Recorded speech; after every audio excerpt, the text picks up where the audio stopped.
ज़िंदगी की मुसीबतों को हराना चाहते हो तो ये बातें ध्यान से सुनिए।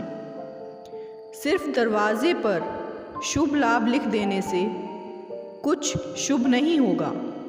शुभ विचार रखिए, अपने लिए भी और दूसरों के लिए भी, तभी लाभ ही लाभ होगा। दिखावे की कोशिश मत करना, जब परफेक्ट हो जाओगे तो खुद ही नज़र आ जाओगे। इंसान कितना ही अमीर क्यों ना बन जाए, तकलीफ़ बेच नहीं सकता और सुकून खरीद नहीं सकता।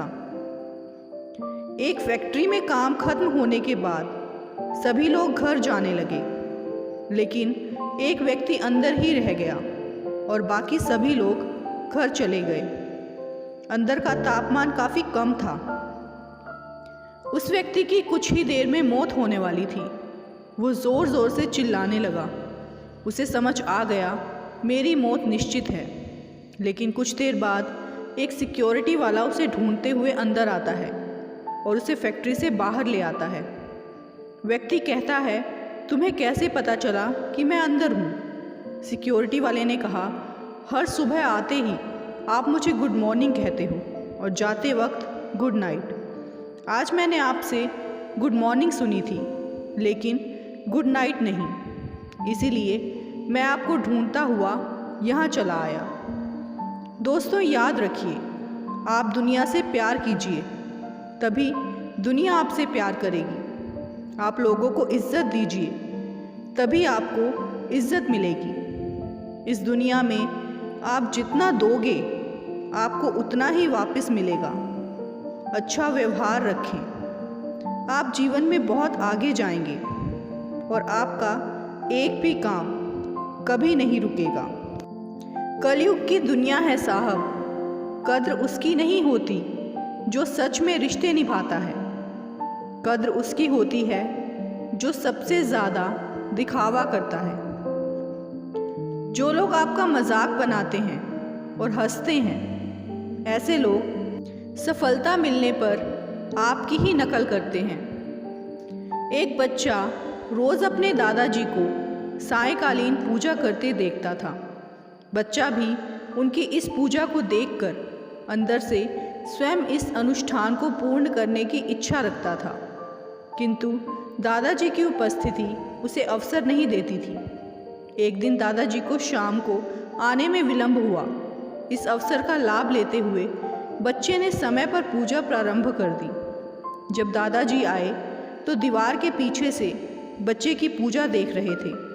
बच्चा बहुत सारी अगरबत्ती एवं अन्य सभी सामग्री का अनुष्ठान में यथाविधि प्रयोग करता है और फिर अपनी प्रार्थना में कहता है, भगवान जी प्रणाम, आप मेरे दादाजी को स्वस्थ रखना और दादी के घुटनों के दर्द को ठीक कर देना, क्योंकि दादा दादी को कुछ हो गया तो मुझे चॉकलेट कौन देगा। फिर आगे कहता है, भगवान जी मेरे सभी दोस्तों को अच्छा रखना, वरना मेरे साथ कौन खेलेगा। फिर मेरे पापा और मम्मी को ठीक रखना, घर के कुत्ते को भी ठीक रखना, क्योंकि उसे कुछ हो गया तो घर को चोरों से कौन बचाएगा। लेकिन भगवान, यदि आप बुरा ना मानो तो एक बात कहूँ, सबका ध्यान रखना, लेकिन उससे पहले आप अपना ध्यान रखना, क्योंकि आपको कुछ हो गया तो हम सबका क्या होगा। इस सहज प्रार्थना को सुनकर दादाजी की आंखों में भी आंसू आ गए, क्योंकि ऐसी प्रार्थना उन्होंने ना कभी की थी और ना ही सुनी थी। कुछ लोग सफलता के सपने देखते हैं, जबकि अन्य व्यक्ति जागते हैं और कड़ी मेहनत करते हैं। एक बच्चा एक बार अपने दोस्त के घर गया। जब दोस्त के पिता को पता चला कि इसके पापा रिक्शा चलाते हैं, तो उन्होंने बच्चे से कहा, तुम्हारे जैसे छोटे परिवार के लड़के की हिम्मत कैसे हुई कि वो हमारे घर आ सके। और ये कहकर उसकी बेइज्जती करके उसे घर से भगा दिया।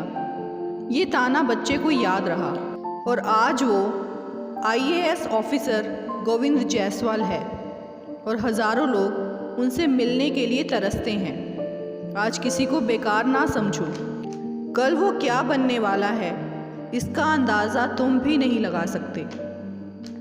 जब तक आप जीत नहीं जाते, तब तक किसी को आपकी कहानी में इंटरेस्ट नहीं होगा।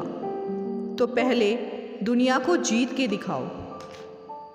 एक आदमी घोड़े पर कहीं जा रहा था। घोड़े को जोर की प्यास लगी थी। कुछ देर कुएं पर एक किसान बैलों से रहट चलाकर खेतों में पानी लगा रहा था।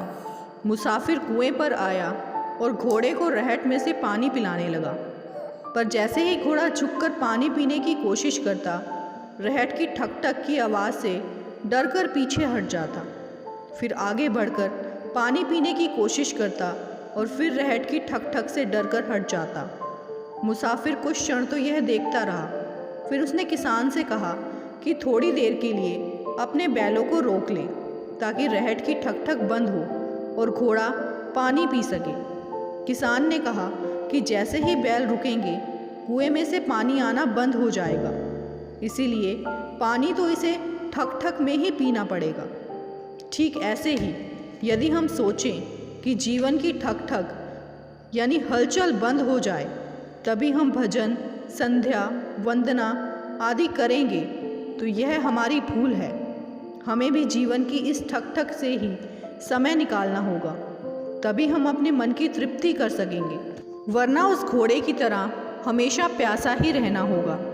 सब काम करते हुए, सब दायित्व निभाते हुए प्रभु सिमरन में भी लगे रहना होगा।